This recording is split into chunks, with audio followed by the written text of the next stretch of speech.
नमस्कार किसान साथी, मैं वीरेंद्र सिंह कछवा आपका फार्मर द जर्नलिस्ट में स्वागत करता हूं। आज हम बिहार में पूर्णिया ज़िले में हैं, जहां पर आप मेरे साथ में आशुतोष मिश्रा जी हैं और इसके पीछे आप देखेंगे कि मशरूम की खेती की जा रही है और मशरूम जो है यहाँ पर बटन की जा रही है। आप तस्वीरों में देखेंगे कि ये जो बटन है और एक ये तरीके से बटन के तरीके से ही ये पूरा इसका जो शेप होता है, इसलिए इसको बटन मशरूम कहा जाता है। इसकी जो मार्केट डिमांड है वो बहुत ही ज़्यादा मात्रा में होती है, क्योंकि खाने में भी बहुत ही अच्छा और स्वादिष्ट माना जाता है और इसको डिमांड ज़्यादातर बढ़ती जाती है। इसके विषय में अभी हम आशुतोष जी से भी चर्चा करेंगे। लेकिन जो बटन की खेती है, जो कि बहुत ही सेंसिटिव और बहुत ही जल्दी ख़राब होने वाली है, लेकिन इसके बावजूद भी यहाँ पर ये सक्सेस कर रहे हैं। अभी आप हमारी जो पॉलीथीन देखेंगे, ये पॉलीथीन टेम्परेचर को मेंटेन करने के लिए फ्रेशियर के लिए किया गया है।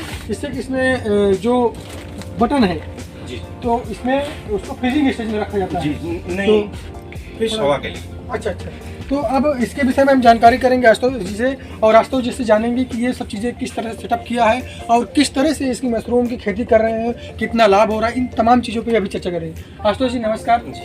ये जो आपने बटन की मशरूम की खेती कर रहे हैं, ये आपको प्रेरणा कहाँ से मिली और ये सब चीज़ें कहाँ से सीखा और ये करने की उत्सुकता कहाँ से आई आपको?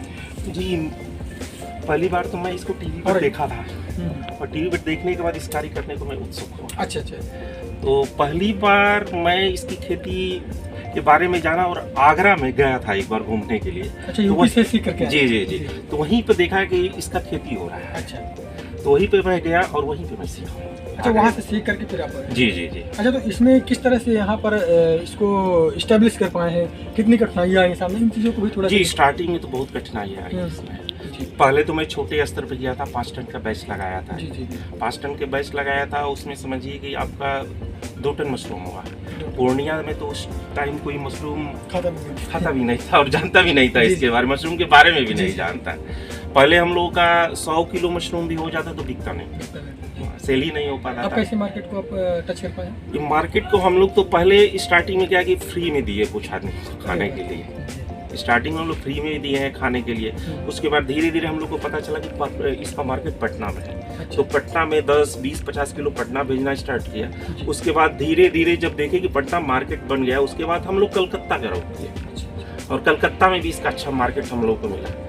मार्केट को सब देखते हुए हम लोग अपना प्रोडक्शन बढ़ाए। जब हम लोग का मार्केट हो गया तो प्रोडक्शन बढ़ाया। उसके बाद हम लोग बृहद स्तर पर इसको करने लगे। पहले हम 5 टन का कंपोस्ट बनाते थे, उसके बाद 10 टन का बनाया। आज ऐसी स्थिति है कि एक कंपोस्ट हम लोग 20-20 टन का बनाते हैं और महीने में हम रेडी कंपोस्ट कम से कम 130 से 40 टन का बना रहा है। ये तो बहुत अच्छी बात है। और इसके साथ में जैसे आपने ये तो ग्रो करने की बात हुई, जी, इसकी पैकिंग करते होंगे आप? जी जी। तो पैकिंग के बाद कहाँ प्रोसेस करते हैं, कैसे करते हैं, वो चीज़ें भी थोड़ा सा हम जानने की कोशिश करेंगे। देखिए, पैकिंग जैसे हम यहाँ से कटाई करने के बाद हम लोग पैकिंग अपने यहाँ करते हैं। अच्छा, उसके लिए अलग चैम्बर? हाँ, अलग चैम्बर है उसके लिए। पैकिंग करते हैं। पैकिंग के बाद इसको हम 20 किलो का एक थर्माकोल का कार्टून होता है, उसी में 20 किलो माल में 4 केजी बर्फ डालते हैं। हाँ, खराब जी, खराब ना हो उसको शेप के लिए पैक करते हैं। उसके बाद उसको हम मार्केट में इसका सप्लाई करते हैं। तो अब जैसे ये अभी हमारे सामने मशरूम ये पैकेट है, जी जी जी, इस पैकेट को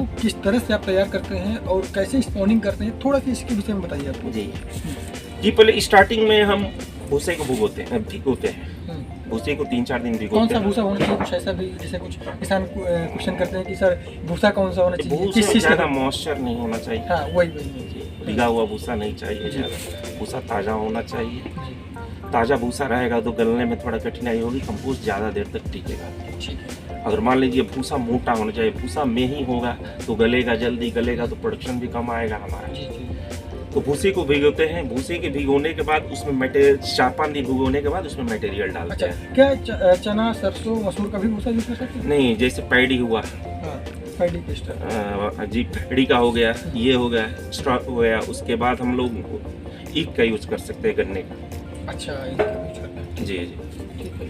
तो हम आखिरकार इसमें क्या चने और मसूर का जो भूसा होता है वो भी मिक्स कर सकते हैं, कर सकते हैं, हाँ, लेकिन कर सकते उसको हैं। पूरा मात्रा में ना ना 50-50%, जैसे 50% गेहूँ का ऐसा दिया, क्यों, मतलब कुछ 50% ऐसा इसको डाला। उसमें क्या है कि मतलब नहीं, उसमें ज़्यादा यूज़ नहीं किया है उसके अच्छा बारे में। नहीं ठीक है। तो ये मशरूम की स्पोनिंग है, स्पोनिंग कर चुके हैं और स्पोनिंग के बाद इसका प्रोडक्शन भी अच्छा हो रहा है, मार्केट भी दे रहे हैं। यहाँ से कलकत्ता है, वेस्ट बंगाल है, इस समय नेपाल तक भी जाता है हमारा। हाँ नेपाल तक जाता है जी। तो क्या रेट जाता है सूरत से? 150।